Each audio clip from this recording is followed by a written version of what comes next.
యేసుక్రీస్తు పరిశుద్ధ నామములో ఈ డిసెంబర్ మాసం 2వ పరిశుద్ధ కూడి వచ్చిన మీ అందరికీ నా హృదయపూర్వక వందనాలు. దేవుడు మిమ్మల్ని దీవించుగాక.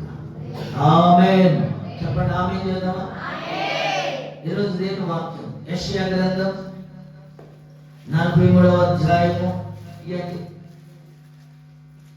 యెషయా గ్రంథం 43వ అధ్యాయము మొదటి వచనం చదువుకుందాం.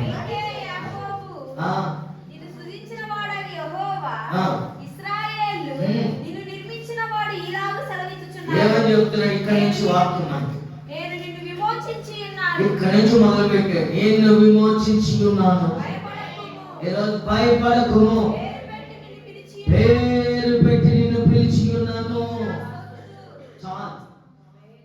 భయపడకుము, పేరు పెట్టి నిన్ను పిలిచి ఉన్నాడు. దేవుని స్తోత్రం కలుగును గాక. హల్లెలూయా. పేరు పెట్టి పిలవబోతున్నాడు దేవుడు. కొందరిని పేరు పెట్టి పిలవబోతున్నాడు. పేరు పెట్టి పిలవబోతున్నాడు. ఎవరినో ఆత్మపూర్ణై విశ్వాసములో స్థిరపరచబడిన వారికి దేవుడు ఒక ప్రత్యేకమైన ద్వారం తెరవబోతున్నాడు. పేరు పెట్టి పిలవబోతున్నాడు. దేవుడే స్వయంగా పేరు పెట్టి పిలవడం అంటే ఇది సర్వసాధారణమైన విషయం కాదు. పుట్టక ముందే కొందరికి పేర్లు పెట్టి పిలవబోతున్నాడు. ఈరోజు అమ్మాయి పేరు పెట్టాలనుకున్నాం. అమ్మాయి పేరు ఈ రోజున తండ్రి కుమార పరిశుద్ధాత్మ నామములో హేమాజాన్. ఏం పేరు? అందరు చెప్పండి. అందరు చెప్పండి. రావట్లేదా? సింప్లే చెప్పండి. అందరు చెప్పండి. హేమాజాన్. దేవుని స్తోత్రం కలుగును గాక. బైబిల్లో ఉన్న పేరు అందరు చప్పట్లు కొడతాం. అందరు చప్పట్లు కొడతాం. దేవుని స్తోత్రం. ఎవరి పేరు? అమ్మాయి పేరు లేదు. అమ్మాయి పేరు అడిగితే నేను అమ్మాయి పేరు ఈ రోజు నుంచి ఇది హేమాజాన్. ఏ పేరు? ఇప్పుడు నుంచి కోట కూడా ఎవరు పిలవద్దు. ఏం పిలవాలి? మనం పిలవాలి. బయట తెలియని వాళ్ళు దేవుని స్తోత్రం. దేవుడు ఆ బిడ్డను నూతనంగా జన్మించింది. హేమాజాన్. దేవుని స్తోత్రం. హల్లెలూయా.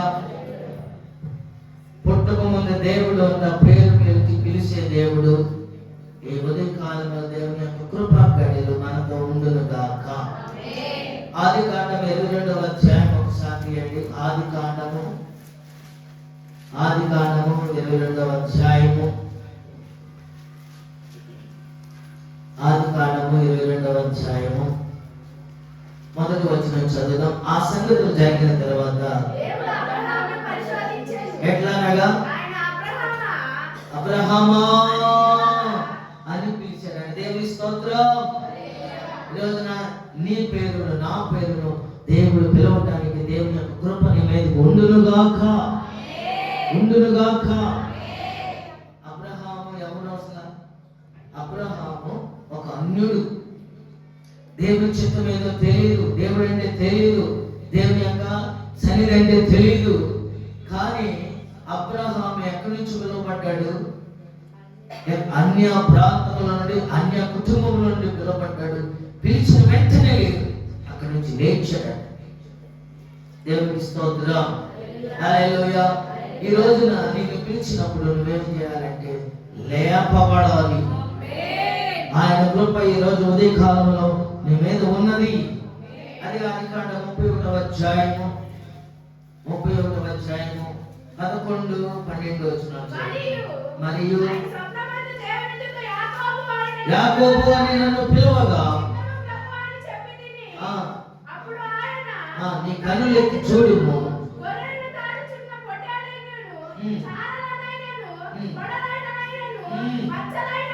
చూసుకో, దేవుడు నీకు ఆస్తిని ఇవ్వడానికి పిలుస్తున్నాడు. అబ్రహాముని పిలిచాడు. అబ్రహాము దేవుడు పిలిచాడంటే ఒక ప్రత్యేకత ఉంటుంది. ఇక్కడ యాకోబుని పిలిచాడు. కొత్త నిబంధనలో ఒక ఆయన పిలిచాడు. ఎందుకంటే ఇవన్నీ చూపి అసలు విషయాల్లోకి వెళ్ళాలి. కొత్త నిబంధనలో ఒక ఆయన పిలిచాడు. ఆయన రోడ్డు ప్రక్కన పడి ఉన్నాడు. ఆయనకి 2 కళ్ళు లేవు. సారీ, ఆయన జక్కి పొట్టువాడు. సారీ, క్షమించండి. లూకాసు సువార్త 12వ అధ్యాయం 5వ వచనంలో ఎరుకోలో జక్కయ్య ఏమి స్తోత్రం ఏమని పిలిచాడు? ఎరుకో పట్టణం వెళ్ళినప్పుడు అమార్గమున యేసు ప్రభు వస్తున్నాడని తెలుసుకుని ఆ ప్రాంతంలో ఉన్న జక్కయ్య అంటే ఎవరో తెలుసా? మనుషులు పీక్కు తింటాడు, డబ్బులు, పేదవాడు. గవర్నమెంట్ పన్ను కట్టమని ఏదో 100 200 ఎంత ఉంటే దానికి ఎంత కలుపుకుంటాడు ఆయన ఇష్టం. అంత లంచం తీసుకుని మనుషులను పీక్కు తింటాడు, రక్త పీల్చేలాగా. అలాంటి మనిషిని ఇప్పుడు 12వ అధ్యాయం 5వ వచనం యేసు ప్రభువు ఆ మార్గం వస్తున్నప్పుడు జక్కయ్య కూడా ఏమొచ్చింది మనసులో? ఎవరో వస్తున్నారంట, ఆయన ఎట్లుంటాడో చూడాలి అని ఆశ పుట్టి. అయితే ఆయన జనమేమో ఎక్కువగా ఉన్నారు, ప్రజలేమో ఎక్కువగా ఉన్నారు. చూద్దామంటే ఆయన చెప్పండి, ఆయన పొట్టువాడు కాబట్టి ఏమెక్కాడు? అందరు చూడండి, మేడ్ చెట్టు ఇప్పుడు కూడా ఉంది. నేను అప్పుడు ఇజ్రాయెల్ దేశం వెళ్ళినప్పుడు ఆ మేడ్ చెట్టు దగ్గరికి వెళ్ళి ఆ మేడికాయలు కూడా తీసుకొచ్చి దేవుని స్తోత్రం. ఇప్పుడు కూడా ఉంది ఆ మేడ్ చెట్టు. పొట్టు చెట్టు ఎక్కింది. ఎక్కి చూద్దాం అనుకుంటే ప్రభు ఎక్కడికి వచ్చాడు? తిన్నగా. ఈరోజు నా హృదయంలో ప్రభు నన్ను పిలవాలని ఆశ ఉన్నదా? ప్రభు సన్నిధికి వచ్చి ఆశతో వచ్చావా? తిన్నగా నీ సమీపంలోకి రాబోతున్నాడు, తిన్నగా నిన్ను పిలవబోతున్నాడు. ఆయన పిలిస్తే ఎలా ఉంటది? యేసు ప్రభు నన్ను పిలిస్తే తలరాత మారిపోతుంది. చెప్పండి, యేసు ప్రభు నన్ను పిలిస్తే తలరాత మారిపోతుంది. చూసారా పంటలు ఈ సంవత్సరం తీసుకెళ్ళి ఈ వర్షాలు ఇక్కడ పడాల్సిన ఎక్కడ తీసుకెళ్ళాడు? దాటేసేసాడు. మీరెంత దేవుడు ప్రేమ, దేవుడు మనసులో మీరున్న దేవుని స్తోత్రం. నా బిడ్డలు బాధపడతారేమో, నా సేవకుడు బాధపడతారేమో అని మిమ్మల్ని ఏం చేశాడు? ఇప్పుడు చక్కగా మీరందరూ సంతోషించే కృపను దేవుడు దయచేసాడు. జక్కయ్య పిలువగా జక్కయ్య ఏం చేశాడు? వెంటనే యేసు ప్రభు ఇంటికి తీసుకెళ్ళాడు. దేవుని స్తోత్రం. ఇంటికి ఏమొచ్చింది ఇప్పుడు? ఏ రక్షణ రాబోతున్నా? చెప్పండి, రాబోతున్న ఉగ్రత దినం నుండి రక్షించబడడానికి ఆ ఇంటికి ఏమొచ్చింది? రక్షణ వచ్చింది. ఈరోజు నేను పేరు పెట్టి పిలవబోతున్నాను. దేవుని స్తోత్రం. అపోస్తల కార్యములు ఇంకొక ఆయన చూద్దాం. అపోస్తల కార్యములు 9వ అధ్యాయము. అపోస్తల కార్యములు 9వ అధ్యాయము 3వ వచనం చదువుతాం. ఎవరైనా పౌలు ఒకప్పుడు సౌలు దమస్కు దగ్గరకు వచ్చినప్పుడు అకస్మాత్తుగా ఆకాశంలోకి వెలుగు అతని చుట్టూ ప్రకాశించాడు. అప్పుడు అతను నేల మీద పడి ఒక స్వరం వినపడుతుంది. ఆయనకి ఆకాశంలో ఒక స్వరం వినపడుతుంది. ఏమని? సౌలా సౌలా, నీవేళ నన్ను హింసిస్తున్నావని. చూసారా ప్రభు హింసించేవాడిని ఏమని పిలుస్తున్నాడు?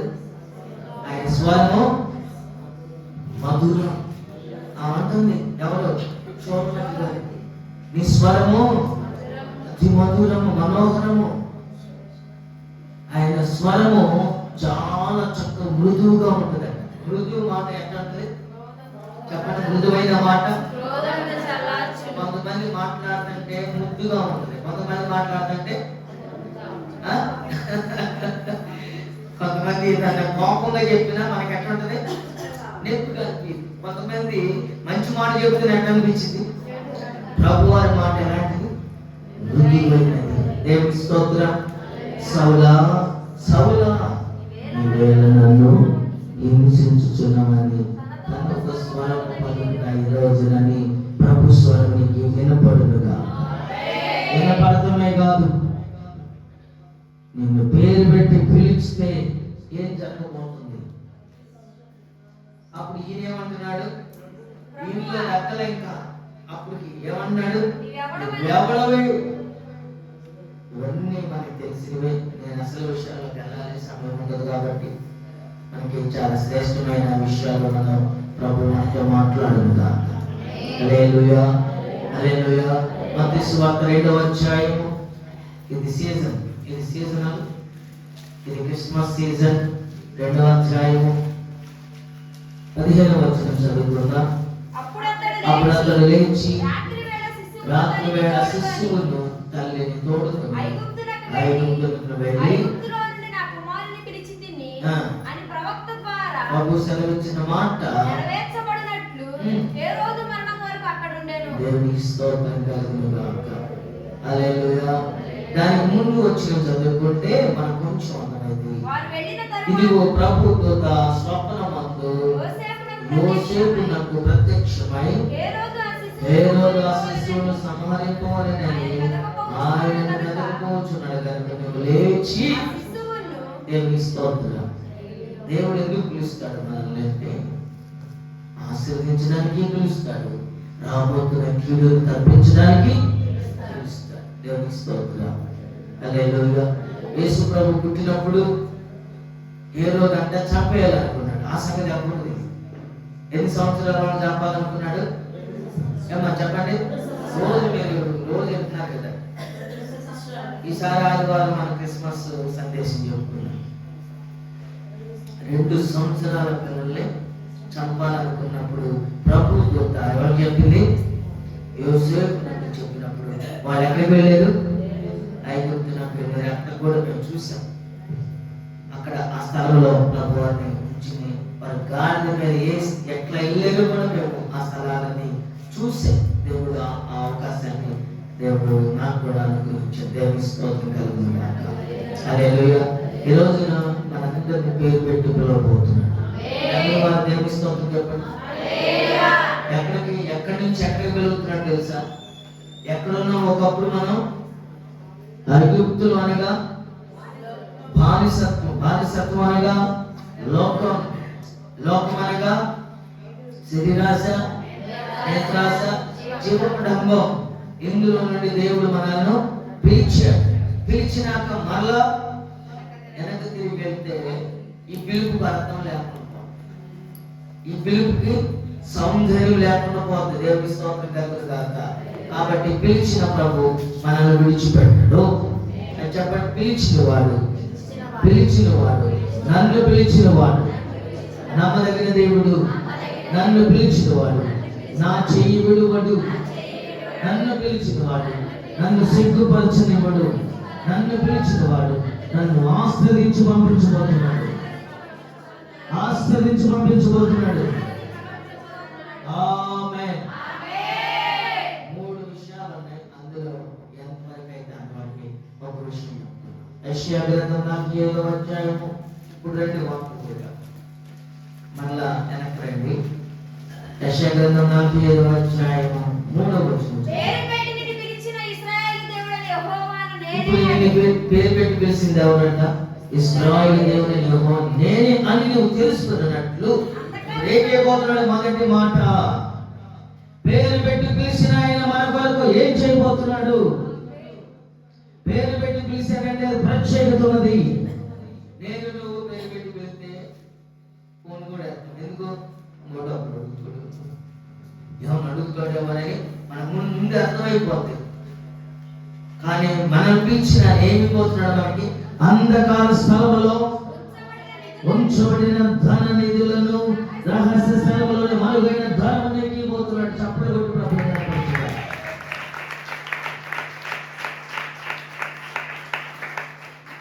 ఎవరిని అంట పిలవబోతుంది? నన్ను. చెప్పుకోండి. ఎవరు? ఎందుకు పిలవబోతున్నాడు? ఎందుకు పిలిచాడు? చెప్పండి. ఎందుకు? అంధకార స్థలములో ఉంచబడిన నిధులను, రహస్య స్థలములో మరుగైన ధనమును. ఎక్కడ ఉంది ఈ ధనం? ఈ మరుగైన స్థలం ఎక్కడ? చెప్పనా? చెప్పనవుతా వెళ్తారు అక్కడికి లేదా? స్విస్ బ్యాంక్ వెళ్తారా? అవి మన వెళ్ళవసలా. నీతిమంతుల కంట కొంతమంది వడ్డీల మీద వడ్డీలు వడ్డీల మీద వడ్డీలు వడ్డీల మీద దాచి దాచి దాచి ఉంచుతారే తిని కనుక అవంట నీతిమంతులు ఇవ్వబడతాయట. ఎవరికి ఇవ్వబడతాయి? నీతిమంతులు అంటే ఎవరు? అది అన్న భలే చెప్పాడు. అందరూ చప్పలు కొట్టండి, ధైర్యం చెప్పాడు, చప్పలు కొట్టండి. నేనే రైటెస్నెస్, నేనే నీతిమంతుడు. చెప్పండి, నేను నీతిమంతుడను. నేను నీకు చెప్పండి ఇట్లా, నేను నీతిమంతుడను. ఎట్లా చెప్పగలం? ఎలా? వైట్ బట్టలు వేసుకుంటున్నా? ఎట్లా? యేసు రక్తం చేత కడగబడిన నీవు నేను నీతిమంతుడను. ఒకవేళ నువ్వు దానాలు ఆ దానాలు ఈ దానాలు చేసినంత మాత్రం నీతిమంతుడు అవునే. అది మురికి మీద, ఆ మురికి పేరిక అంటే కళ్ళలో మీద మట్టి వేస్తే ఎట్లుంటుందో అలా ఉంటుంది. కానీ యేసు రక్తం చేత కడగబడిన నీవు నీతిమంతురాలు, నీ నీతిమంతుడు. దేవుని స్తోత్రం. హల్లెలూయా, హల్లెలూయా. ఇక్కడ ఈ ఈ అంధకార స్థలము ఇవన్నీ ఎవరి కోసమో తెలుసా? అసలు ఎవరిని పిలిచారు తెలుసా? ఇక్కడ పిలిచిన ఆయన ఎవరో తెలుసా? పిలిచిన వారు, పిలువబడిన వారు, పిలిచిన ఆయన ప్రభువు, పిలువబడిన వారు. చెప్పండి, కోరేష్. చెప్పండి, ఎవరు? కోరేష్. ఒక్కసారి 11 వచ్చిన చదవండి, 45:11. నీతిని బట్టి వినండి, జాగ్రత్తగా వినండి, ఉన్న 10 నిమిషాలు వినండి. నీతిని బట్టి కోరేషును రేపాడట, అతని మార్గములన్నీ సరళం చేస్తాడట. అతడు ఆ పట్టణం అంటే ప్రభు సన్నిధి కట్టించును. క్రయధనము అంటే దానికి వెల చెల్లిన డబ్బులు తీసుకోకుండా, లంచం పుచ్చుకోకుండా దేవుని స్తోత్రం. అసలు దేని బట్టి రేపబడ్డాడినా? నీతిని బట్టి రేపబడిన వారికి దేవుడు ఏమి లేకపోతున్నాడు? అంధకార స్థలంలో ఉన్న నీతిని బట్టి నీవు ప్రభు సన్నిధిలో నీతిగా జీవిస్తే ఈ రోజున నీకు దేవుడు ద్వారాలు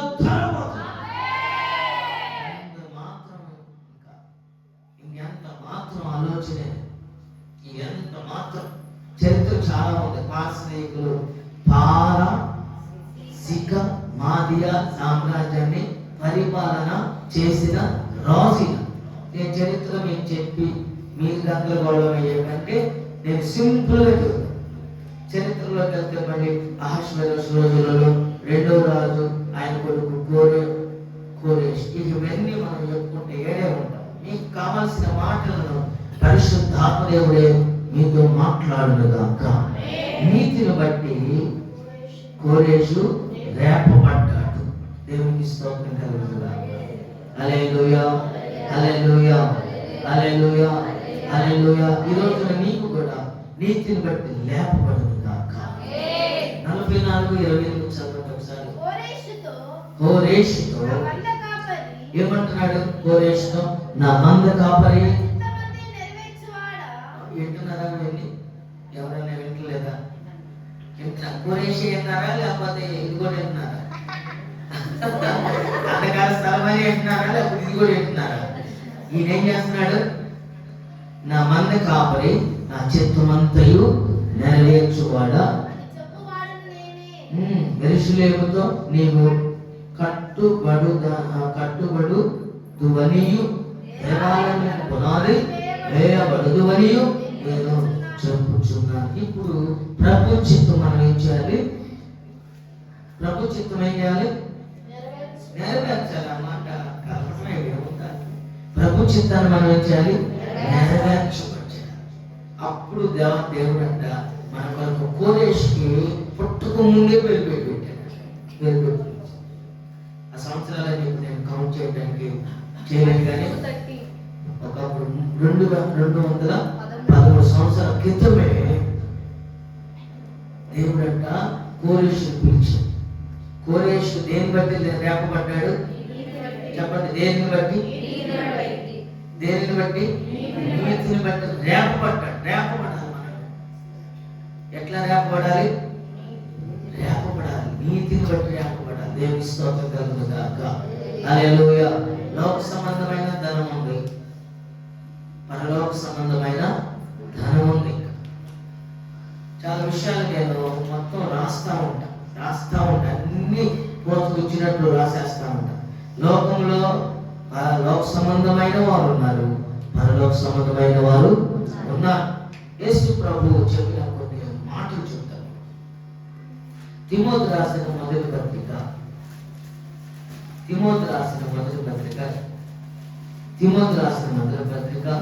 6వ అధ్యాయము అపోస్తలుడైన పౌలు చెప్పిన మాటలు ముందెద్దాం, ఆ తర్వాత యేసు ప్రభు దగ్గర పెడదాం. ఫస్ట్ తిమోతి రాసిన మొదటి పత్రిక 6వ అధ్యాయము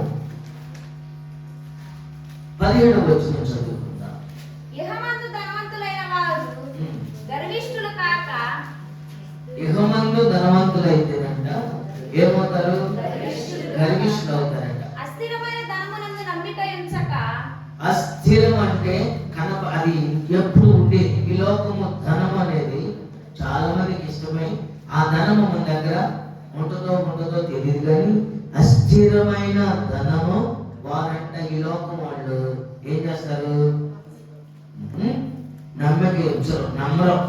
సుఖముగా అనుభవించరు. సమస్తము మనకు దారుణంగా వచ్చే దేవుని యందే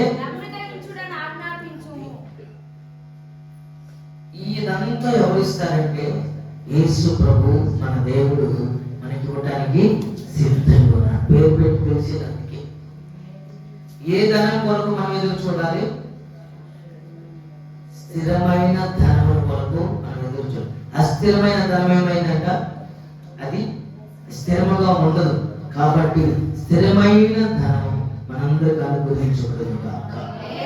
అది ప్రభు సన్నిధిలో ఈ రోజున మనం పొందుకొని వెళ్ళును గాక.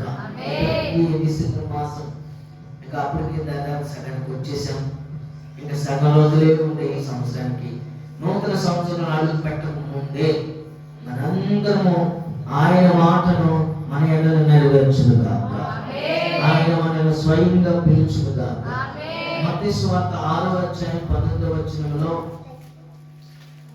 మత్తయి సువార్త 6వ అధ్యాయం భూమి మీద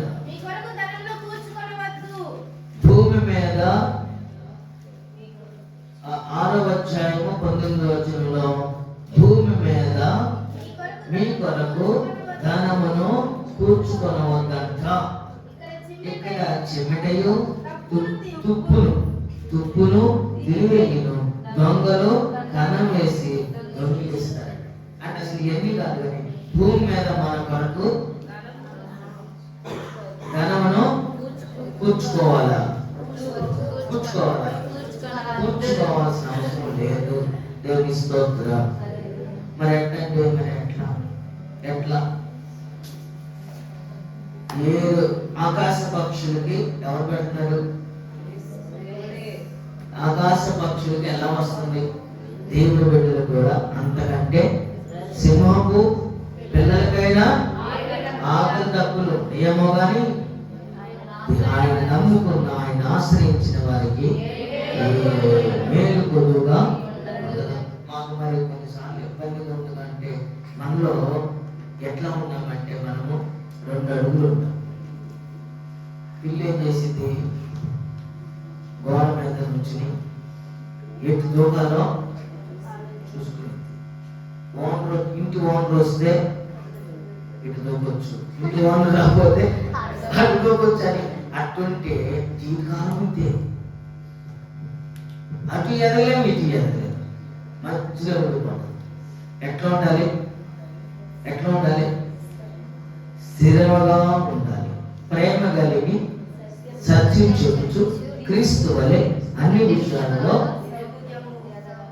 ఏం చేయాలి? ఇదన్నా చూడండి, ఎదగాలి. అన్ని విషయాలు ఏం చేయాలి? ఎదగాలి. ఎదగాలి. దేవుని స్తోత్రం. ఇంకొక మాట చదువుకుందాం. ఇదే లోకాసు వార్త 16వ అధ్యాయము.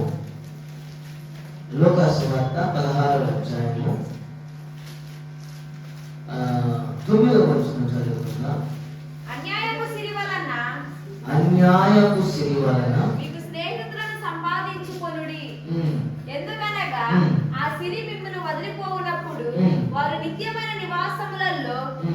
చేర్చుకొందురని మీతో చెప్పుచున్నాను. 11 వచ్చినట్లు. కాబట్టి మీరు అన్యాయపు సిరి విషయములో నమ్మకముగా ఉండని ఎడల సత్యమైన ధనమును ఎవరు మీ వశము చేయును? ఓకే, 12 వచ్చిన మీరు పరుల సొమ్ము విషయంలో నమ్మకముగా ఉండని ఎడల మీ సొంతమైనది మీకు ఎక్కడి నుండి వచ్చును? ఎవడిచ్చును? దేవుని స్తోత్రం కలుగును గాక. హల్లెలూయా. 9 వచ్చిన అన్యాయపు సిరి వలన మీకు స్నేహితులను సంపాదించుకుని, ఎందుకనగా ఆ సిరి మిమ్మను వదిలిపోయినప్పుడు వారు నిత్యమైన నివాసముల మిమ్మను చేర్చుకుని మీతో చెప్పుచున్నాను. దేవునికి మహిమ కలుగును గాక. సత్యమైన ధనం ఉంటుంది, అన్యాయం సిరి ఉంది. ఆ డబ్బును బట్టి మనం స్నేహితులు సంపాదించుకుని, ఎవరు స్నేహితులు అంటే ఎవరు స్నేహితులు? ఇక్కడ ఎవరు స్నేహితులు? మీరు సంపాదించుకోండి అనే స్నేహితులు ఎవరో తెలుసా? ఎవరు అనుకున్నారు ఈ స్నేహితులు? ఎవరు చెప్పండి? ఎవరు స్నేహితులు? ఎవరంటే దైవ సేవ. ఎవరంట? మీరు దైవ సేవకులకు ఎట్లా ఉండాలి? దగ్గరగా ఉండాలి, స్నేహం కలిగి ఉండాలి, అన్ని విషయాలు పంచుకుంటూ చక్కగా స్నేహం కలిగి ఉండాలంట. దేవుని స్తోత్రం. వారి దేవుని ఆ స్నేహమే దైవ సేవకుడు. దేవుడు యేసు ప్రభు మరి ఒక మాట చెప్పి ఉన్నాడు, అక్షయ ధనము సంపాదించుకోండి, సత్యమైన ధనము సంపాదించుకోండి. మత్తయి సువార్త 19వ అధ్యాయము, మత్తయి సువార్త 19వ అధ్యాయము 21వ వచ్చిన ఒక యవనస్తుడు వచ్చి ఉన్నాడు. ఒక యవనస్తుడు ప్రభు దగ్గరకు వచ్చి ఉన్నాడు. అందుకు యేసు ఇక్కడికి ఈయన వచ్చాడు. ఒక యవనస్తుడు వచ్చాడు. ఏమని వచ్చాడు? ఏమని? యేసు ఒకసారి 16 వచ్చినాం. ఇదిగో ఒకడు యేసు ప్రభు దగ్గరకు వచ్చి, బోధకుడా, నిత్య జీవం పొందుటకు నేను ఏ మంచి కార్యం చేయవలేనని ఆయనని అడిగి, ఒకసారి మీ మనసులో పైకెత్తండి. ఇప్పుడు దాన్ని నేను చదివించి మీకు రిఫరెన్స్ తెలియాలని చెప్పాను. ఇప్పుడు ఒక మనుషుడు యేసు ప్రభు దగ్గరకు వచ్చి ఉన్నాడు. బోధకుడా, నిత్య జీవమును సంపాదించుకోవాలంటే పొందుకోవడానికి ఏ మంచి కార్యం జరిగించాలి? ఒక మనుషుడు వచ్చాడు. నిత్య జీవం వెళ్ళాలంటే నేనేం మంచి కార్యం జరిగించాలంటే అప్పుడు ప్రభు వారు ఏమన్నారు? మంచి కార్యం గురించి నన్ను ఎందుకు? మంచివాడు ఒక్కడే. మంచివాడు ఒక్కడే. ఆయన ఎవరు? మనుషులలో మంచివాడు లేడు. మంచి కార్యం జరిగించాలనుకుంటున్నాడు ప్రభు దగ్గరకు వచ్చి. అసలు మంచివాడు ఒక్కడే. నీవు జీవములో ప్రవేశింపగోలేని ఎడలా, ఇప్పుడు నువ్వు జీవములో ప్రవేశించాలంటే అన్ని చేస్తారు.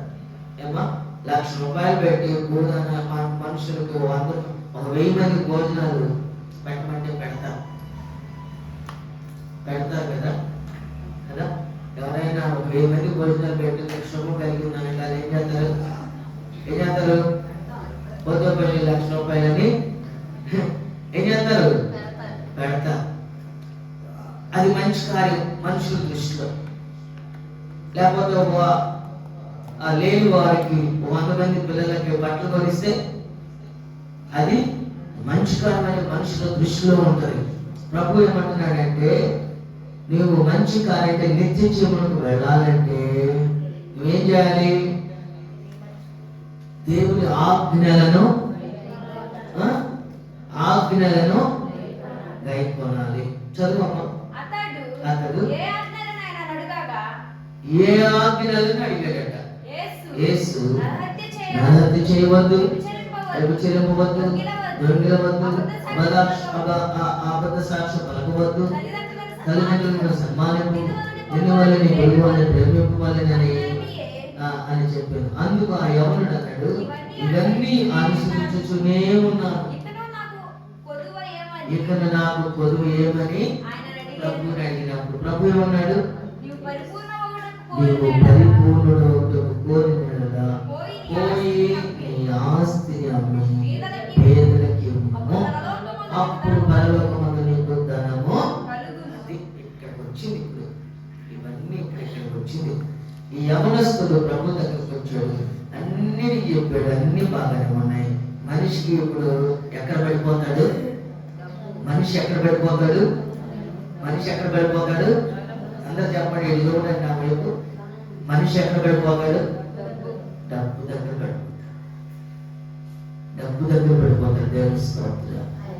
ఇప్పుడు అన్ని బాగానే నేను అన్ని చేసుకుంటాను వచ్చాను కానీ ప్రభు ఏమన్నాడు? అట్లయితే నువ్వు పోయి నువ్వు సంపూర్ణుడు అవ్వాలంటే, పరిపూర్ణుడు అవ్వాలంటే నువ్వు పోయి నీ ఆస్తిని అమ్మి పేదలకి ఏమో, అప్పుడు పరలోకమందు నీకు ధనం కలుగును, వచ్చి నన్ను వెంబడించుమని అతనితో చెప్పాను. దేవునికి స్తోత్రం. హల్లెలూయా, హల్లెలూయా. అంటే ఇప్పుడు ఇతని మనసు ఎక్కడ ఉంది? ఇతని మనసు ధనం ఎక్కడ ఉంటుందో అది. ఇప్పుడు ఇతను ఆరాధిస్తాడు కానీ ఇతని మనసు అంతా ఎక్కడ ఉంటుంది? అతని ధనము, అతని భవిష్యత్తు అదంతా చూసుకుంటాడు, అతని వ్యవహారం చూసుకుంటాడు. ప్రభు సన్నిధికి వస్తాడు కానీ సంపూర్ణుడు కాలేడట, పరిపూర్ణుడు కాలేడట. దాని వైపు చూసుకుని ఉల్లసిస్తాడట. దేవునికి స్తోత్రం. హల్లెలూయా. ఈరోజు నీతిమంతుల కొరకు దేవుడు దాచుంచబడిన ఒక ప్రత్యేకమైన ధనం. మత్తయి సువార్త 19వ అధ్యాయంలో 16వ వచనంలో ఏముంది? ఏ ఆజ్ఞలు అయ్యి ఒకటి నరహత్య చేయదు, ఇవన్నీ చేస్తాడట. 13:44 చదివితే 13:44 చదివితే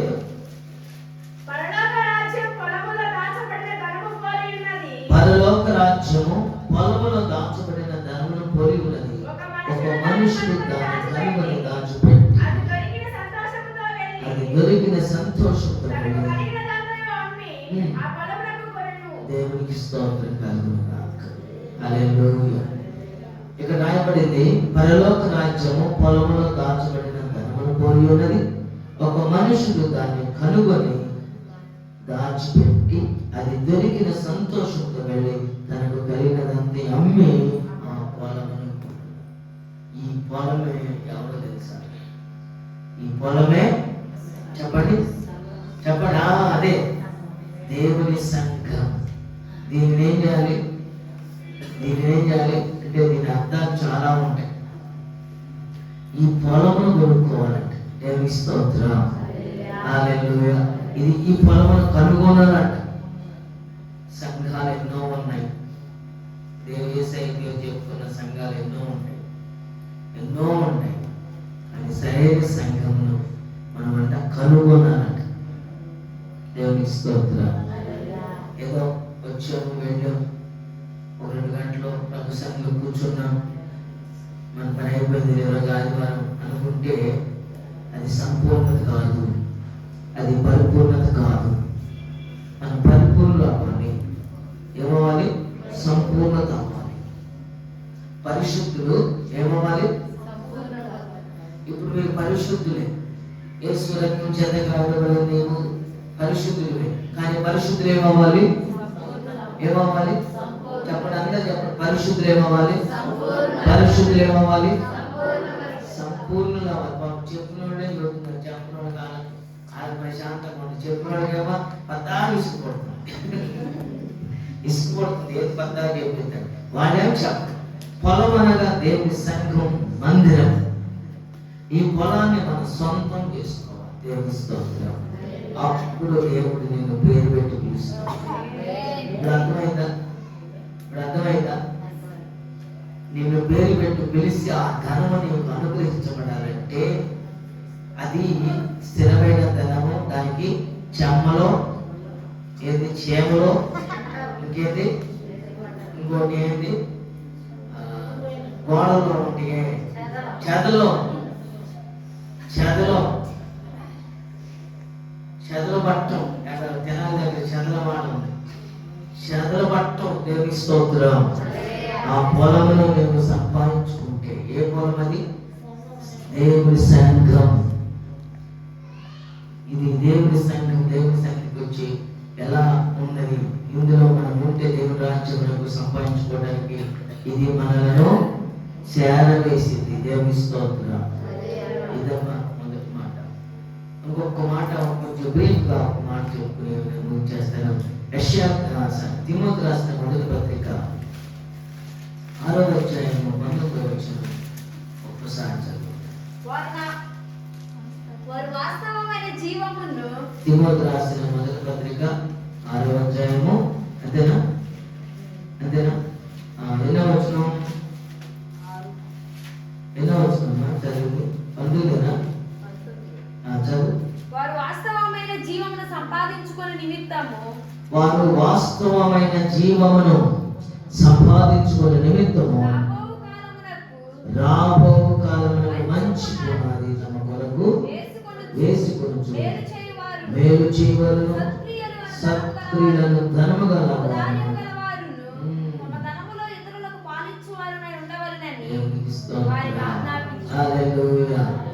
రెండవది మనం ఏం సంపాదించుకోవాలంటే సత్క్రియలనే ధనము సంపాదించుకోవాలి. ఇది రహస్య ధనం, ఇది రహస్యములో ఉంచబడింది. అది మనకు మాత్రమే దేవుడు అనుగ్రహిస్తాడు. అర్థమైంది. సత్క్రియలైన ధనము, ఈ ధనము మనకు పునాది లాంటిది. దేవుని స్తోత్రం. గట్టి పునాది రాబో కాలమునకు మంచి పునాది తమ కొరకు మేలు చేయవారు దేవుడంట సత్క్రియలనే ధనమును దేవుడు అనుగ్రహించును కాక. హల్లెలూయా. అందుకే నేను నీకు పేరు పెట్టి నిన్ను పిలిచిన నేను ఏమి పోతున్నా నీకు మంచి 45వ అధ్యాయం 4వ వచనంలో యెషయా గ్రంథం 45:4లో ఏముందంటే నా సేవకుడైన యాకోబుని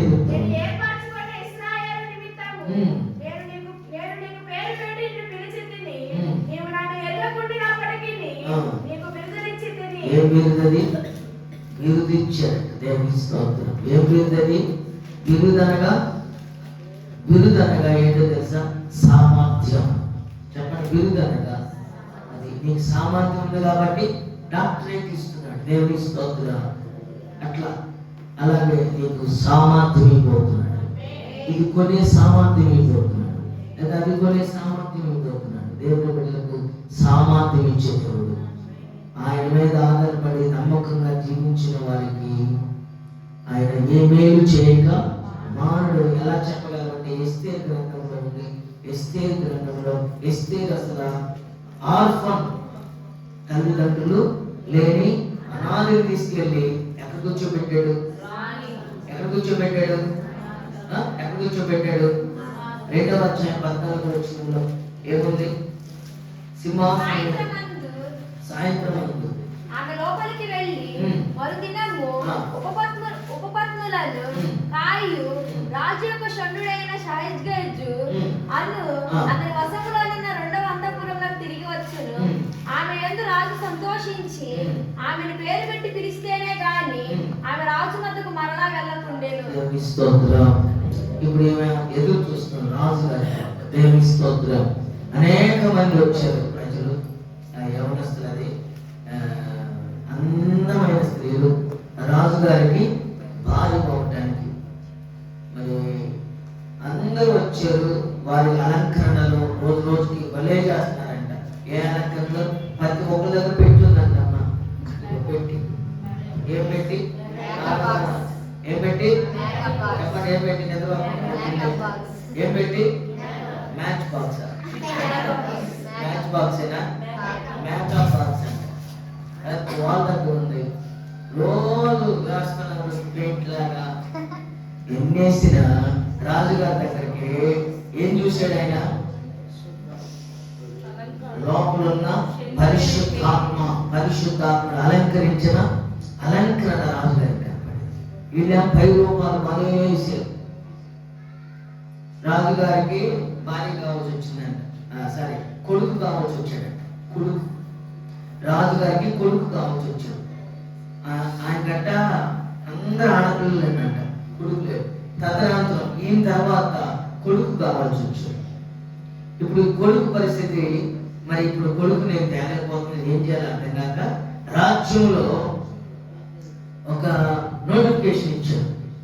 నా తర్వాత నా సింహాసనం మీద కూర్చునేవారు యువరాజు నాకు కావాలి కాబట్టి నేను నోటిఫికేషన్ ఇస్తున్నాను, వారు ఎవరైతే ఇదిగో ఇందులో నెగ్గుతారో వారిని నేను నా తర్వాత రాజుగా పెట్టుకుంటానని ఒక నోటిఫికేషన్ ఇచ్చాడు. ఏం నోటిఫికేషన్ అంటే 6 నెలలు టైం ఇస్తున్నాను, 2 విత్తనాలు ఇస్తాను, ఆ విత్తనాలు మీ ఇంటి దగ్గర బాగా మొలిపించాలి, మీరు బాగా ఎదిగించి ఫలాలు బాగా వస్తే ఎవరి ఇంటి దగ్గర బాగా పెంచుతారో ఈ మొక్కల్ని, ఫలాలు వస్తాయో వాళ్ళని నేను చూసి రాజుగా నేను చేసుకుంటానని ఒక రాజుగా 2 విత్తనాలు ఇచ్చి ఆ విత్తనాలు ఇంట్లో పెట్టండి అని ఇచ్చారు. ఆ దేశంలో ఉన్న కొడుకులు తల్లిదండ్రులు అందరూ తీసుకున్నారు, ప్రతి ఇంట్లో పెట్టారు, అందరి ఇంట్లో పెట్టారు. అందరి ఇంట్లో ఎట్లా వస్తున్నాయి చెప్పండి, నిద్రపోయారు చెప్పండి, ఎట్లా వస్తున్నాయి?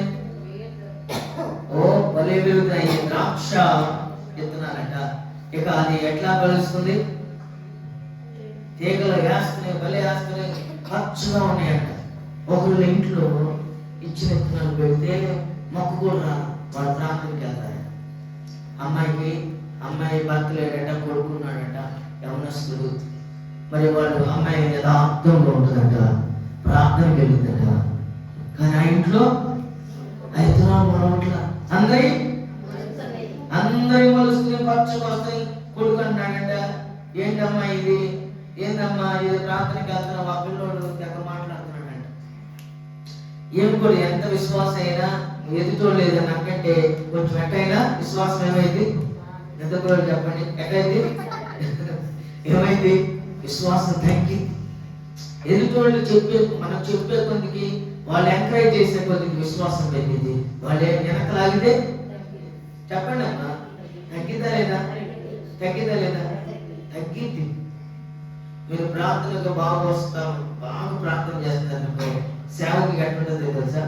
ఇంకా ఆత్మతో ఇంకా సంపూర్ణంగా నింపబడతాం. ఇలా జరుగుతుంటే అందరి భలే వస్తున్నాయి అంట. 6 నెలలైనా కానీ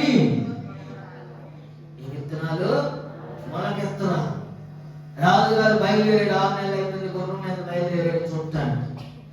ఒక పెద్ద మహాసభ పెట్టాడట. పెట్టి ఇప్పుడు నేను ప్రతి ఇంటికి వచ్చి చూస్తున్నాను, ఏ ఇంట్లో బాగుంటాయో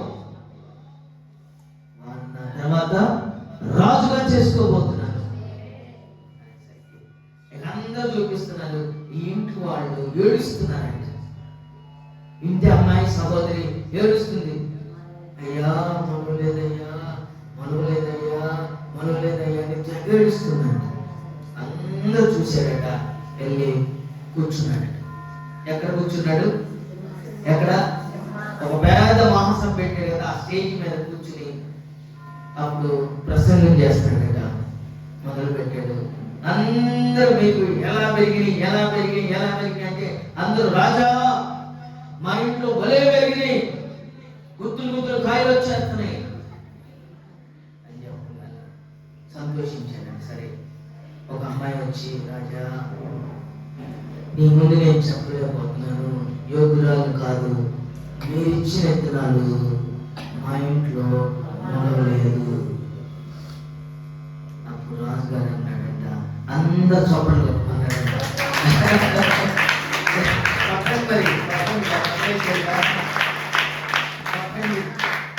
రాజుగారు ఏమన్నాడు? అందరు చెప్పలు, ఇదేంటి మొలవలేదుగా అంటే అప్పుడు రాజుగారు అన్నాడంట, నేను ఇచ్చిన విత్తనాలు కాల్చినవి మొలవు, మిమ్మల్ని పరీక్ష పెట్టడానికి ఇచ్చాను, మీరందరూ దొంగలు. మీరు కదమ్మా, అక్కడ అన్నాడు, మీరందరూ దొంగలు. నేను అవి మొలవని నాకు తెలుసు.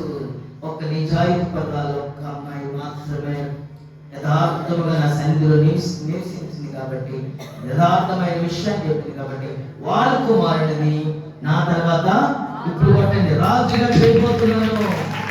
నేను తీసుకోవద్దా? హల్లెలూయా. ఈ 6 నెలలు ఆ సహోదరి ఎన్ని చుట్టుకొట్లు, రోకల పోటు, ఏ పోటు, ఎంత పోటో తెలుసా? పక్కన అమ్మాయి ఎట్టంటారు తెలుసా? భర్త లేదు, పైగా భర్త లేదు, ఎంతైనా చూడకనే. అలాంటి ఆమెను ప్రభు వారు ఏమన్నాడు? రాజుగారు కొడుకుని ఎక్కడ పెట్టాడు? కొంచెం ఓర్చుకోండి. ప్రభు సన్నిధికి వచ్చి వెంటనే పరీక్షలు ఉంటాయి. ఈ పరీక్షలు నెగ్గితే రహస్య స్థలంలో, చెప్పండి, రహస్య స్థలంలో